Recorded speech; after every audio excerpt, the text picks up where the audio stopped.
Avec toutes les actualités qui se sont passées aujourd'hui, que ce soit le putsch ISF au Niger ou encore le sommet Russie-Afrique, on a eu tendance à oublier le Sénégal parce que pour ceux qui ne le savent pas, mais je m'en doute que vous ne sachiez pas, Ousmane Sonko, principal opposant au président en place Macky Sall, a été inculpé et arrêté et été mis en prison le 31 juillet dernier. Les motifs de sa condamnation cette fois-ci sont appel à l'insurrection et complot contre l'autorité de l'État. Même pas un jour après, quelques heures après, je pense que c'était 2 heures après, son parti politique a été complètement dissous par le ministre de l'Intérieur Antoine Diome qui justifie cette décision-là par des appels fréquents à des mouvements insurrectionnels qui ont fait déjà plusieurs morts, que ce soit en mars 2021 ou encore en juin 2023.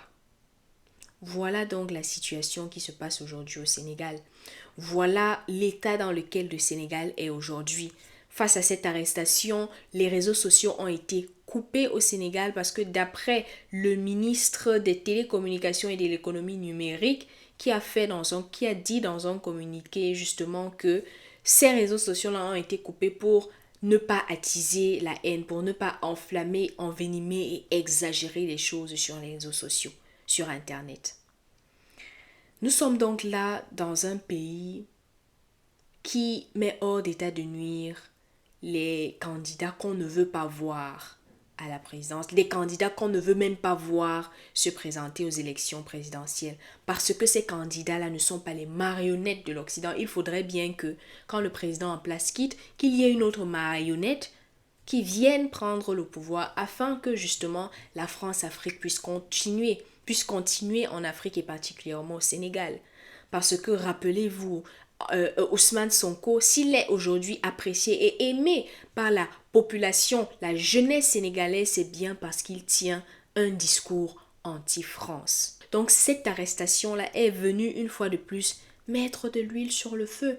Parce que je n'imagine même pas comment la population sénégalaise a réagi face à cette arrestation d'Ousmane Sonko là. Tenez-vous tranquille, la première fois on avait accusé les motifs les motifs pour lesquels on avait accusé Ousmane Sonko c'était viol et menace de mort. Mais cette fois-ci, tenez-vous tranquille, selon le procureur de la République, Ousmane Sonko est aujourd'hui accusé des faits suivants, je m'en vais vous les lire. Il est accusé pour appel à l'insurrection, atteinte à la sûreté de l'État, association de malfaiteurs et lien avec une entreprise terroriste, complot contre l'autorité de l'État, acte visant à compromettre la sécurité publique et à créer des troubles politiques graves. Et le dernier, diffusion de fausses nouvelles ou encore vol. Voilà les raisons pour lesquelles aujourd'hui on accuse et pour lesquelles on met Ousmane Sonko en prison. C'est-à-dire que les premières raisons, vu qu'ils n'ont pas trouvé de preuves suffisantes, vu qu'ils n'ont pas trouvé de témoins pour pouvoir l'accuser et l'inculper de viol, on va quand même maintenant chercher voilà, des motifs qui peuvent passer parce que connaissant le parcours d'Ousmane Sonko, le parcours politique d'Ousmane Sonko qui a commencé depuis il y a de cela un certain nombre d'années, voilà, on se dit que les raisons suivent appel à l'insurrection, atteinte à la sûreté de l'État, voilà, ce sont des motifs qui peuvent passer. Donc Ousmane Sonko a été condamné dimanche le 31 juillet et face à cette condamnation, il a fait une annonce sur son compte Facebook. Je m'en vais le lire. Voilà. Face à tant de haine, de mensonges, d'oppression, de persécution, j'ai décidé de résister. J'observe à compter de ce dimanche une grève de la faim. J'invite tous les détenus politiques à en faire de même. J'appelle une fois encore le peuple à rester debout et à résister au complot contre le projet et à l'oppression. Donc Ousmane Sonko, depuis pratiquement 8 jours aujourd'hui, fait une grève de la faim. Mais aux dernières nouvelles, justement, son état de santé, parce que ne pas manger aussi pendant des jours comme ça joue forcément sur la santé. Donc, il a été amené aux urgences, si je ne me trompe pas, hier. Il a été amené aux urgences justement parce que, voilà, son état de santé s'est dégradé. Mais selon le ministre de... J'ai oublié le nom du ministre là, j'ai oublié le poste que ce ministre là occupe. il se pourrait qu'il se porte à nouveau mieux et que voilà, la grève de la faim justement due à la dégradation de son état de santé a été interrompue. Donc parce que on a, selon le directeur du pénitencier dans lequel il aurait pris le petit déjeuner. Donc bref, il a coupé la grève de faim. Le samedi matin, M. Ousmane Sonko a pris son petit déjeuner. Le samedi matin. Il aurait donc interrompu sa grève de la faim. Je cite le compte-rendu de l'administration pénitentiaire. Donc, il est admis à l'hôpital principal. Et quand il est arrivé à l'hôpital principal, il a subi des soins. Il a subi des soins et après administration de ces soins, je ne veux pas entrer dans des considérations personnelles, dans son bulletin de santé, je n'y entrerai pas, mais lorsqu'il a reçu les soins, il se porte mieux. De l'autre côté, nous avons l'avocat d'Ousmane Sonko, Juan Branco, qui lui aussi a été arrêté, inculpé et expulsé du Sénégal en un temps 3 mouvements. Juan Branco, qui était même déjà aussi recherché au Sénégal, qu'on a retrouvé en Mauritanie, la Mauritanie l'a ramené au Sénégal. En Sénégal, on l'a inculpé, on l'a arrêté. Pendant 2 jours, il était arrêté, il était mis aux arrêts. Et finalement, aujourd'hui, 8 août, on l'a expulsé du Sénégal. Les motifs de son arrestation sont les suivantes. Inculpé pour complot dans un premier temps, diffusion de fausses nouvelles et actes et manœuvres de nature à compromettre la sécurité publique ou à occasionner des troubles politiques graves. C'est en tout cas ce qu'ont indiqué les avocats de Juan Branco. Voilà les raisons pour lesquelles aujourd'hui Juan Branco est expulsé du Sénégal. Arrivé en France, quand il est arrivé en France, justement, il a fait une interview que je vous invite à regarder avec moi parce que ce qu'il dit est très pertinent et très intéressant. On regarde l'interview et par la suite, je vous donnerai mon avis par rapport à cette interview-là. On regarde. Peine à avoir une autorité sur les différentes factions du pouvoir. Un homme qui est obligé de nommer des courtisans à des postes aussi importants que le ministre de l'Intérieur, que le ministère de l'Intérieur, pour essayer de s'assurer un semblant de cohésion sur un pouvoir déliquescent. Qu'est-ce que Macky Sall aujourd'hui sans l'appui de l'Élysée? Et qu'est-ce que cela dit de ce pouvoir?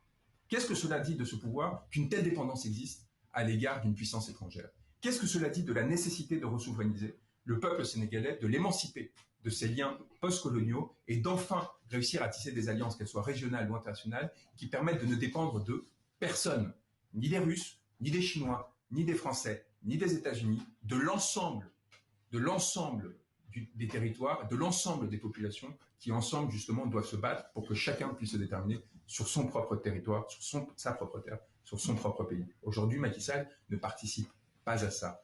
Aujourd'hui, Macky Sall, en expulsant un avocat étranger qui venait simplement faire son office, montre son inféodation à l'égard d'autres pouvoirs et montre sa fragilité. C'est désolant et je l'appelle, non pas sous forme de défi, mais justement pour l'amener à se respecter lui-même, à respecter le peuple sénégalais et à montrer sa force, à revenir sur sa décision, à me laisser venir sur les territoires sénégalais, à me laisser m'y exprimer devant ces tribunaux, laisser le droit s'appliquer, laisser le débat intervenir et à partir de là, voir si justement il est véritablement fort, si M. Sonko est véritablement innocent ou non, et ensuite justement laisser se dérouler selon les procédures de l'état de droit, les procédures électorales qui suivront. Que M. Sall ait ce courage, qu'il ne cherche pas à se faire appeler son excellence, qu'il ne cherche pas à emprisonner la moindre personne qui dit qu'il aurait une forme potentielle de tyrannie derrière lui.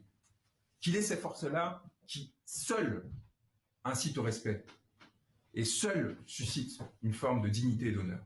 C'est seulement comme cela que l'on réussit à imposer son autorité et non pas par des décisions tyranniques du fait du prince qui consistent à choisir ses interlocuteurs, choisir ceux qui ont à s'exprimer ou non et qui amènent à s'avilir avec des interlocuteurs de plus en plus marginaux, de plus en plus détestés encore une fois comme Marine Le Pen, car évidemment cette visite-là est aussi un symptôme de l'isolement de M. Sall. Voilà l'interview de Juan Branco qu'il a fait quand il est revenu en France. Il faut savoir que Juan Branco avait déjà été visé par un mandat d'arrêt international qui avait été lancé contre lui par le Sénégal le 14 juillet dernier pour crimes et délits en lien justement avec les troubles qui sont survenus au Sénégal en début juin dernier. Donc, moi, dans cette interview, il y a certains points qu'il a dit justement qui ont attiré mon attention. Notamment, il a posé la question de savoir qui est Macky Sall aujourd'hui sans le soutien de la France. Qui est-il aujourd'hui sans le soutien de la France? En posant cette question, il montre clairement, chose que peut-être vous saviez déjà, que Macky Sall est tout aussi une marionnette de la France qui a été placée là au pouvoir. Aussi simple que ça. Et il dit aussi dans un premier temps, dans un deuxième temps, autant pour moi, qu'aujourd'hui, l'Afrique doit être dans une démarche où elle essaie de tisser des liens, que ce soit régionaux ou internationaux, qui lui profitent à elle. Tisser des liens qui lui profitent à elle-même, qui font en sorte que de plus en plus, en fait, elle puisse gagner son indépendance, l'indépendance dans tous les sens du terme. C'est de cette Afrique-là que nous avons besoin aujourd'hui. C'est de ce Sénégal-là dont nous avons besoin aujourd'hui. Et il le dit très clairement. Macky Sall aujourd'hui, en chassant un avocat qui vient au Sénégal faire tout simplement son travail, n'est absolument pas dans cette démarche-là. Ça en dit long sur le gouvernement sénégalais et ça en dit long aussi sur la justice sénégalaise. Parce que nous sommes là dans un pays qui, quand on a un homme tel qu'Ousmane Sonko qui se lève et qui décide de se présenter aux élections présidentielles, qui décide de dénoncer ce qui se passe dans le pays, qui décide de tenir, qui prend son courage à deux mains et qui tient un discours anti-France, on dit que oh, celui-là il est dangereux, comment on va faire pour l'évincer? On te sort des trucs, on te cherche des raisons, on le condamne et on le met hors d'état de nuire parce que très clairement en fait, aujourd'hui nous sommes à pratiquement 6 mois des élections présidentielles sénégalaises. Ousmane Sonko est aujourd'hui emprisonné. Dites-moi par quelle magie est-ce qu'il va sortir pour pouvoir se présenter? Déjà même que son parti politique a été dissous. Selon moi, c'est impossible. C'est aujourd'hui impossible. Donc voilà encore un but qui a été marqué par le gouvernement sénégalais, par Macky Sall. Macky Sall 1, Ousmane Sonko 0. Donc en bref, voilà la situation qui se passe aujourd'hui au Sénégal. Je ne sais pas ce que vous en pensez.